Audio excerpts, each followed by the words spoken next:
Looking at prices in the real estate market these days, condos certainly look very attractive and can be a great way to get into the market. We covered some of the basics in the previous video called Basic Condos. Now I will answer some of your more specific questions regarding condos.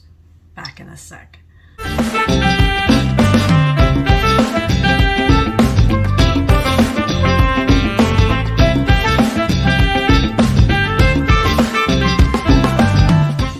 Hi there, I'm Barbara McGrath, a realtor with Red and White Realty in Kitchener-Waterloo Ontario. Thinking that maybe condo life is for you? If you listen to the Basics Condo video and want to learn more, stay tuned.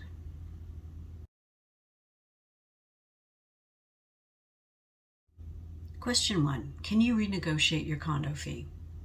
Well, the quick answer is no. You can't. If you have unpaid condo fees, your condo corporation can register a certificate of lien against your unit, which will then be enforced in court. This could result in your unit being sold, and you cannot opt out of your right to use the amenities to reduce your condo fees either. If you find that you can no longer afford the fees, you should think about moving to a more affordable living space while you still can. You do not want failure to pay your condo fees to result in a forced sale of your unit.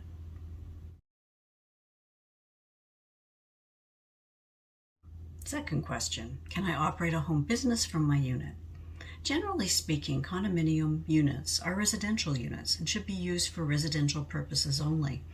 This means no trade or business of any kind is allowed to be conducted in or from your condominium unit or any part of the condominium. Even if the board or management gives you the go-ahead to operate a home business, your lawyer should review all the condo documents to confirm the information you receive is correct. Most residential condos have a clause in their declaration stating that the building is strictly residential, or units are referred to as residential units. What is definitely prohibited is for residents to have business associates, employees, clients or patients in the premises, as well as to use a great deal of office equipment, sewing or storing equipment or supplies, and electricity as well as water for business purposes. Number 3, can I rent out my condo unit? Renting a condominium can be similar to renting an apartment in that the community's rules must be followed and the rent must be paid on time. Otherwise, when renting a condo, there are many things that the landlord and tenant should be aware of, including the Residential Tenancies Act of 2006, the Condominium Act of 1998, and the Rental Fairness Act of 2017. Renting out a condo unit is a huge responsibility.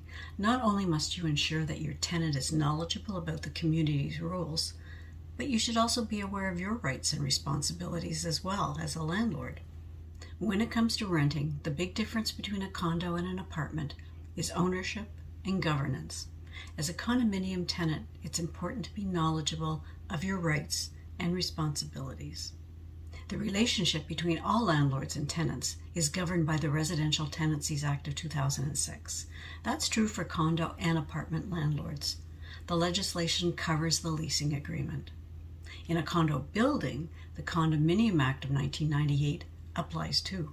Landlords must ensure that their tenants have a copy of and adhere to the condo rules. Condo unit owners are responsible for following the rules too. The condominium corporation may have its own rules on rentals, which could include lease terms, for instance, minimum number of months, and other landlord obligations. Just as tenants must follow the same rules as owners, they also have the same rights as owners when using the building amenities. As for parking spaces and/or lockers, condo owners can decide whether to include them in the lease agreement or not. Owners can choose to retain those or rent them to another tenant. When you rent a unit for the first time, the rent is based on current market prices. There's no maximum. The market price for a unit may be higher than that paid by a previous tenant. Are pets allowed? Many condos have rules about pets, and some condos even ban them outright. However, the general rule is that condominium corporations can pass declarations and bylaws that restrict or ban pets, and owners are required to follow them. The power to make such rules is somewhat surprising, given that such powers are not even granted to landlords in their dealings with tenants. The Residential Tenancies Act states that no pet policies in rental agreements are void and unenforceable. However, since the relationship between condo owners and condo boards is not that of a landlord and tenant, those sets of laws don't apply. There are exceptions. For example, if you rely on your pet due to a disability, such as a seeing eye dog, then the rights granted to you pursuant to Ontario's Human Rights Code will take priority over the condominium's right to enforce such rules. So those animals cannot be prohibited. What happens if someone owns a difficult pet, say a biter, or the owner doesn't clean up after their pet? The Condo Corp has the same power given to them to ban pets to also regulate them. So the condo board could pass a rule that permits pets in the building on the condition that the pets do not cause a nuisance or safety risk to any other residents. But they may be removed from the building permanently if you're found in violation of a lawful rule in the Condos Declaration. Last question. What do I need to know about insurance for condos? Personal condo insurance fills the gaps where your condo corporation's insurance policy doesn't protect you. You'll need to determine which type of policy your condo corp has, so as to determine which type of personal insurance you will need to get. There are typically two types of condo corp insurance available. The first policy covers the fixtures in your condo, such as the appliances, wiring, plumbing, and carpets, but does not cover personal property that you own. And the second policy does not cover anything contained within your walls.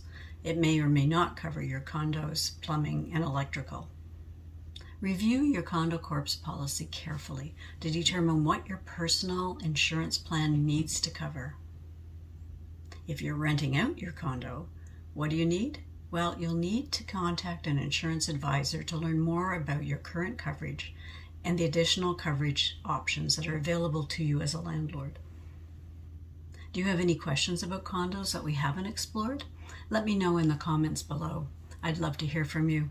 And see you next time when I'll be hitting some of the hiking and walking trails in and around Kitchener-Waterloo. See you then.